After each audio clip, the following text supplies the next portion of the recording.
Assalamu alaikum rahmatullahi wa barakatuh. Hope you're doing well. We're continuing our deep dive into this radical feminist book. It is pretty strange, but at the same time, it lets us see into the vision these women want for the future. And if we are to argue against them effectively, we have to actually know what it is they stand for, and we do not want to strawman them or misrepresent their principles, so we must go through their work ourselves. So, on this paragraph, we'll get into the Me Too movement, alright? Let's go. There is a pattern here, a single thread, running from the Me Too movement to the surge in misogynist violence from the backlash against abortion rights across the global north, to the dramatic decline in birth rates around the world and the terrifying rise in young men committing mass murder in the name of sexual revenge. I haven't heard that. I think she's talking about incels. As this book explores the in-depth and latter chapters, she contends that there's a pattern. The common denominator is fear. Okay, so let's see how she argues for fear. Fear of change, fear of irrelevance, fear of women, fear of how women are changing, becoming freer, braver, less inclined to place men's comfort above their own human rights. Now this is interesting, because there are people who I would see as they do fear the change of the unknown, because if it goes south, it'll take generations to repair. And since the 70s and the 60s, when the drug use really came in, women really became terrible mothers, I'd argue. And so we have to be mindful. Alcohol's always existed, mushrooms, cannabis, tobacco, stuff like that has always been around for women to use, but the music industry normalized a lot of the flower children. The common denominator is moral outrage. So here we are, another jab at religion, so moral outrage. Outrage that oppressed people are daring to name their own oppression. That victims of abuse are no longer sticking to their prescribed social role, no longer hiding the damage done to them, beginning to demand consequences. Now here, I think that if you are hiding something that's happened to you, victim of abuse, you shouldn't be forced to hide the damage done to them. You should demand consequences. The social role aspect, if there's really a woman who doesn't want to fit into the housewife agenda, then that's up to her. But she must weigh the pros and cons of whatever lifestyle she chooses. This sexual revolution confronts abuse of power at every level, and this book deals explicitly with abuse, exploitation, and trauma, not just as individual problems, but as political phenomena. The logic of abuse is central to the way in which power operates. Okay, so the logic of abuse, from world governments, institutions, and industries to individual families. This book argues that many traditional models of social organization, from the nuclear family to parliamentary politics, do not simply enable abuse, they require abuse. Now, this is going to be really important. She just argued that the nuclear family is abusive.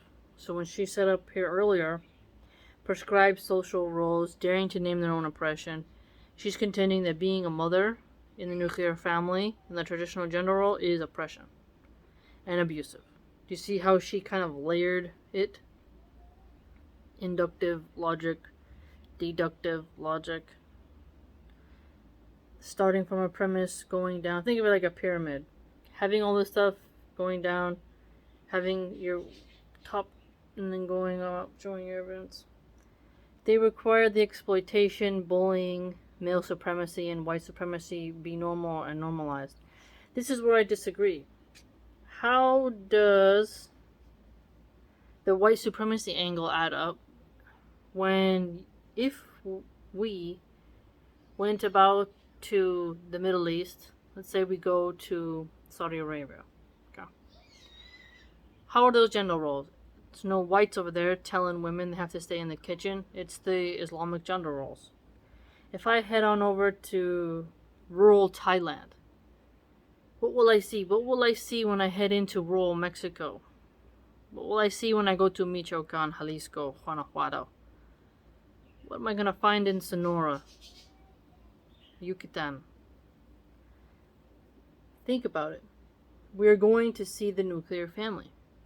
What about the very rural mountains of Peru by Machu Picchu? We're going to see some nuclear families, ain't we? It's not about white supremacy in that aspect. I think she takes a jab at white supremacists a lot because American blacks are the number one demographic of single mothers, right? I think the last time I saw it was over 60% are single mothers. So they're not raised in a nuclear family. So maybe she's trying to frame it as that's the new way of raising children in that new way. Male supremacy, she says. But then there's a lot of black women who say they want a provider. Especially the women who are the Instagram gold diggers. They won't date someone who's poor. They want all their bills paid. They want a provider. They don't want a brokey, they call them. A dusty, they say. They want to have their children provided for. Our culture is shaped and reshaped by abuse and by the scars it leaves on the individual and collective psyche. Yeah, I mean,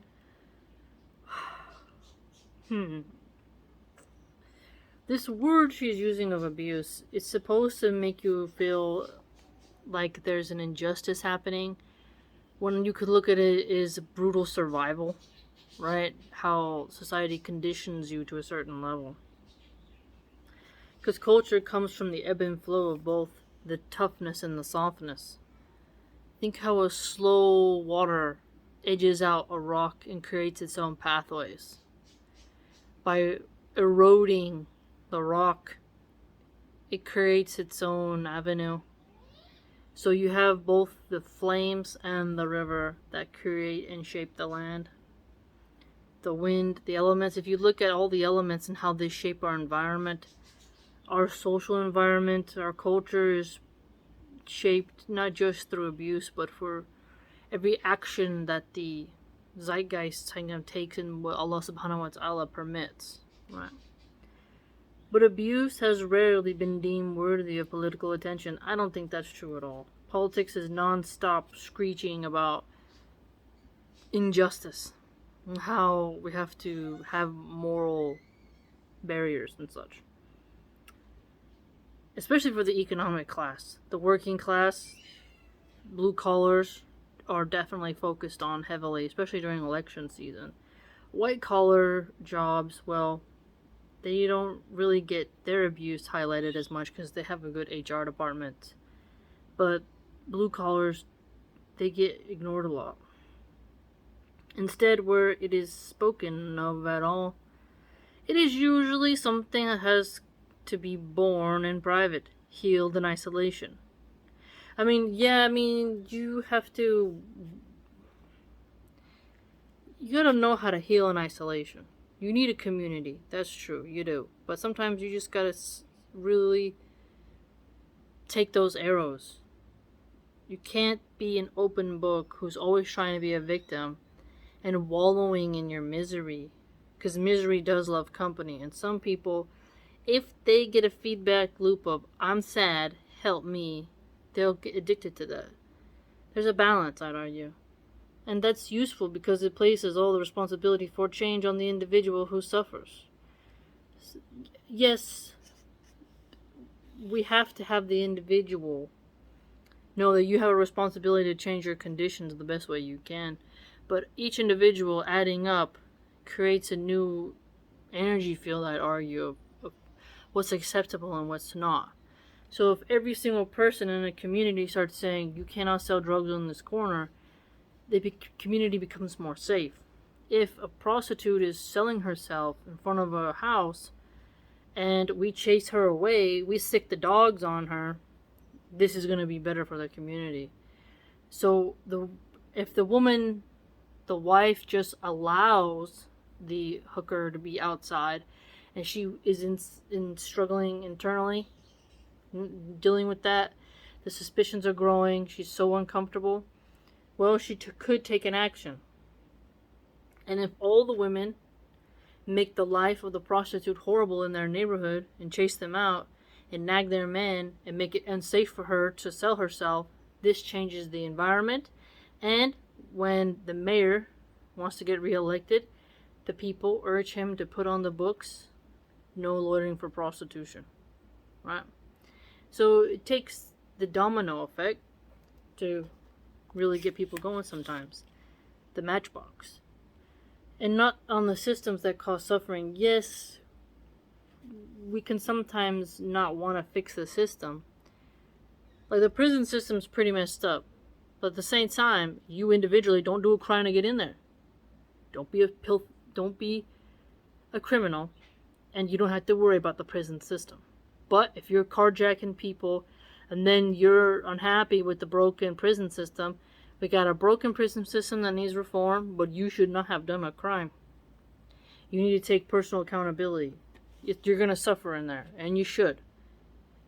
It's about punishment and rehabilitation, but either way, you deserve punishment because you chose to break the laws, you chose to harm your fellow citizen, and your own hand did it, so accept the consequences.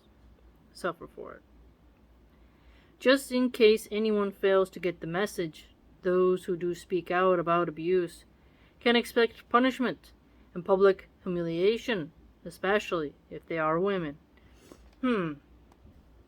Women who speak out about abuse. Depends if it's genuine or not, I'd argue. I don't know what punishment she's referring to. The court of public opinion, maybe. Ostracization. Public humiliation. To a certain degree, yeah, because of, like, trolls and whatnot. But I think men get that just the same, but women get it in a particular fashion. Look at AOC. She's annoying, always whining. She gets publicly humiliated through memes as a form of political response. But speaking about abuse, exploitation, and trauma are crucial if we want to understand how oppression operates. So she wants to discover how oppression operates, and she argues that abuse, exploitation, and trauma are key to knowing that. I mean, to be oppressed means you are being exploited, you are being abused, and you are trauma, so it kind of already connects without having to really state that. Because to be oppressed is already know that those are going to be the conditions that arise from that type of atmosphere and elephant and methodology of control. People who learn from a young age that adults are allowed to hurt children, well, here's the thing that pisses me off. When she says hurt children, she's trying to always frame any type of strict disciplinarianism as abuse, and this is wrong. Because you're going to have a bunch of Joffrey Lannisters, and each kid has a different disposition. There are tons of liberal parents who take their kids to public restaurants, and then their kids are actually wild little beasts, dumping out sugars, running around, disobedient, talk back, throw tantrums. And sometimes that soft, pretend voice isn't always going to work. And so, if you're a kid and you know that your parent isn't going to take that smack, sometimes you'll be better, sometimes you'll still just be worse. I think we all have examples of that in classical movies, also in our own lives and whatnot, where you get a balance of the both. And as she says here that men are allowed to hurt women. Well, no, they're not, technically not. Right? And she's American, from my understanding, so she's not telling the truth here. It's not legal to hurt women. There's tons of laws on the books. Now, if she's talking about her feelings, well, too bad. You're going to have to get your feelings hurt. That police officers are allowed to hurt people from marginalized communities. Now, here she did another sneaky thing. Yeah, they're corrupt cops. But if you're disobeying orders of the officer, you are causing a public disturbance, you have a warrant, you're arguing back, you're wrestling, and the cop decides to be a bit more aggressive with you, you kind of earned it. Because you could have just obeyed, but you chose to resist. And with resistance comes more resistance. You have to take accountability. There definitely are corrupt cops for sure. But at the time, the officers give plain commands. Hey, put the gun down. Hey, put the knife down. Put your hands above your head. Turn around. Put your hands on the steering wheel. And people won't follow basic directions.